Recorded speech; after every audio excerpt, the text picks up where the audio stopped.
जिस चीज का डर था वही होते हुए नजर आ रहा है कि अब श्रीलंका गवर्नमेंट ने एक चाइनीज नेवी शिप को ये इजाजत दे दी है कि आप श्रीलंका के जो कोस्ट है वहां पे अपने आप को डॉक कर सकते हैं, वहां पे अपने आप को आप प्लेस कर सकते हैं। तो इस शिप को आने की इजाजत ट्यूसडे को दी गई है। ये शिप अब फ्राइडे तक रहेगा, 3 दिन। तो ये एक काफी ज्यादा इंपॉर्टेंट न्यूज आ जाता है, बिकॉज श्रीलंका में जिस तरीके से सरकार चेंज हुई है ये बहुत हद तक एक्सपेक्टेड था, बट सरप्राइजिंग भी है, बिकॉज रीसेंट टाइम्स में एस जयशंकर भी विजिट किए थे इंडिया, जो हमेशा से इस पूरे एरिया का एक ट्रेडिशनल पार्टनर रहा है, नेट सिक्योरिटी प्रोवाइडर रहा है। बट आज चाइना के आने की वजह से कंट्रीज जितने भी साउथ एशिया के हैं वो फ्रेंड्स विद बेनिफिट का अप्रोच ले रखे हैं, जहां पे वो इंडिया के साथ काम तो करते हैं बट देन अगेन वो इंडिया के अगेंस्ट भी काम करने लगते हैं, primarily to make China happy. Sri Lanka जो गवर्नमेंट है उसने अलाउ किया है एक चाइनीज नेवी शिप को कि वो आके श्रीलंका के कोस्ट पे अपने आप को स्टेशन कर सकती है। ये क्यों बहुत ज्यादा सरप्राइजिंग है, बिकॉज लास्ट ईयर श्रीलंका ने ये बैन लगाया था कि कोई भी फॉरेन रिसर्च वेसल, मतलब कोई भी रिसर्च वेसल किसी दूसरे कंट्री का, वो श्रीलंका के कोस्ट पे आके अपने आप को डॉक नहीं कर सकता है। ये क्यों बैन लगाया था? Because of request from India. Because ये जो रिसर्च वेसल्स हैं इनका काम है रिसर्च करना, वाटर में रिसोर्सेज कितने हैं and all those thing. But ये जो रिसर्च वेसल्स हैं इनका डुअल यूज होता है। इनफैक्ट चाइना ऐसे रिसर्च वेसल्स के थ्रू इंटेलिजेंस डेटा कलेक्ट करता है।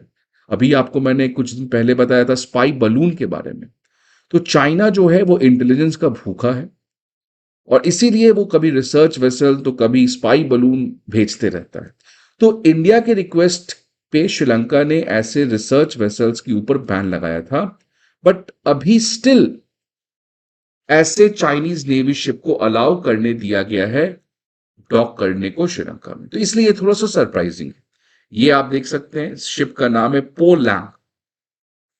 अब बात करते हैं कि जब श्रीलंका की गवर्नमेंट से पूछा गया कि आपने क्यों इस चीज को होने दिया जब आपने खुद रिसर्च वेसल्स के ऊपर बैन लगाया था, तो वहां के जो न्यूली अपॉइंटेड फॉरेन मिनिस्टर हैं विजित हेरथ, उन्होंने सरकार के इस मूव को डिफेंड किया है।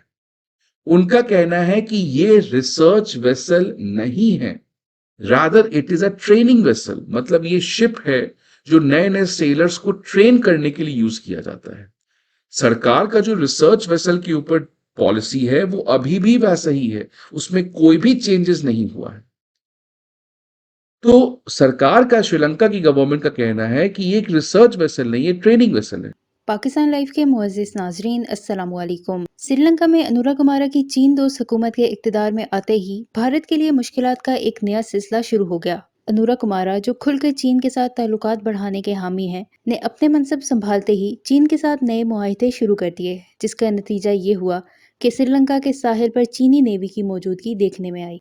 जैसे ही ये खबर भारत तक पहुंची, भारतीय हुकूमत और मीडिया में खलबली मच गई। भारत को पहले ही खदशा था कि चीन श्रीलंका में अपनी जड़ें मजीद गहरी करेगा, और अब ये खदशा हकीकत में बदलता दिखाई दे रहा है। भारत के लिए ये सूरत हाल और भी परेशान कुन है, क्योंकि श्रीलंका की स्ट्रेटेजिक पोजीशन भारत के लिए इंतहाई करीब है। चीन की नेवी की मौजूदगी न सिर्फ भारत के दिफाई मुफादात के लिए खतरा है, बल्कि ये भारत की इक्तिसादी और सियासी बालादस्ती के लिए भी एक बड़ा चैलेंज बन सकती है। भारत के तजियाकारों का मानना है कि चीन श्रीलंका में अपनी मौजूदगी को मजीद बढ़ाकर भारत को हर तरफ से घेरने की कोशिश कर रहा है। दूसरी तरफ अनुरा कुमारा की हुकूमत का चीन की तरफ झुकाव श्रीलंका के अंदर भी एक नए दौर का आगाज कर रहा है, जहाँ चीनी सरमायाकारी और असर रसूख श्रीलंका की मईशत पर गहरे असरात मुरतब कर सकते हैं। भारत को अब इस बात का शदीद खौफ है कि अगर श्रीलंका मुकम्मल तौर पर चीन के कैंप में चला गया तो भारत अपने जनूबी हमसाए से हमेशा के लिए हाथ धो बैठेगा, जो उसके लिए बैनुल-अक़वामी सतह पर एक बड़ी शिकस्त होगी। इस हवाले से भारतीय मीडिया का क्या रद्द-अमल है, इस वीडियो में देखें। वीडियो में आगे बढ़ने से पहले मेरे चैनल पाकिस्तान लाइव को सब्सक्राइब जरूर करें, ताकि आने वाली वीडियो अपडेट से आगाह रहें। बट ट्रेनिंग वेसल से भी प्रॉब्लम क्या है कि अगेन आप यहां पे सेंसर्स, रेडार्स लगा के इंटेलिजेंस डेटा को कलेक्ट कर सकते हैं, जो कि श्रीलंका गवर्नमेंट को भी पता है। क्योंकि इंडिया का रिसर्च वेसल से कोई प्रॉब्लम नहीं था, इंडिया का प्रॉब्लम था चाइनीज रिसर्च वेसल से, बिकॉज उसको क्या जरूरत है श्रीलंका के आके पास डॉक करना इंडिया के इतने करीब, बिकॉज उसका प्राइमरली इंटरेस्ट है इंडिया से इंटेलिजेंस डेटा को कलेक्ट करना। तो ट्रेनिंग वेसल भेजो या रिसर्च वेसल भेजो, ये तो बस हो गया ना, apple is getting converted to orange, but दोनों at the end fruits, right? So that is what problem यहाँ पे ये है।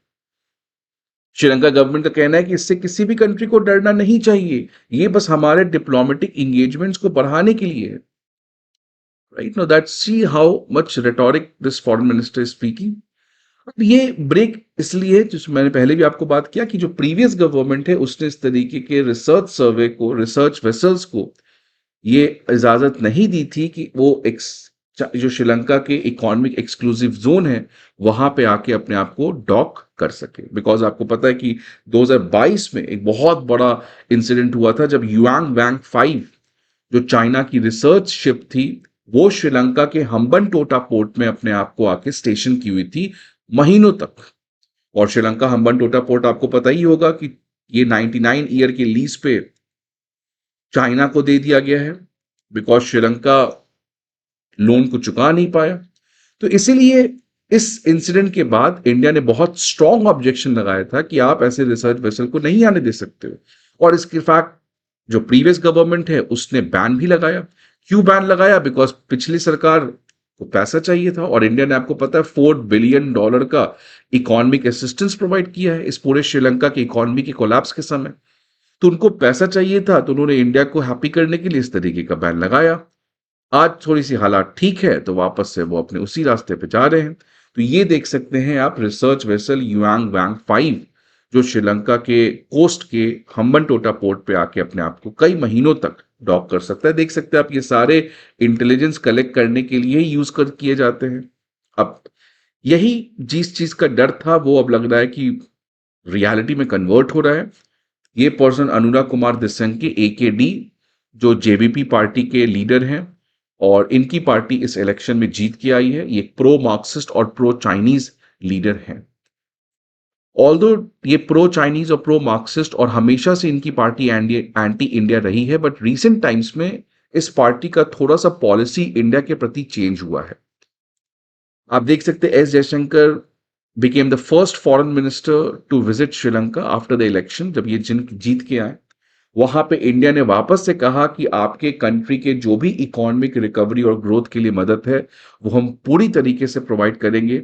और इनफैक्ट AKD ने भी ये कहा कि हम किसी भी तरीके के एंटी इंडिया एक्ट्स को अपने सॉइल पे नहीं होने देंगे। तो ये लग रहा था कि इस तरीके से बात बन चुकी है। AKD जो है वो इंडिया के नेशनल इंटरेस्ट, खासकर जो नेशनल सिक्योरिटी है उसका ख्याल रखेंगे, बट इस तरीके के वेसल को अलाउ करने से AKD जो है वो अपने उस प्रॉमिस से बैक ट्रैक कर रहे हैं।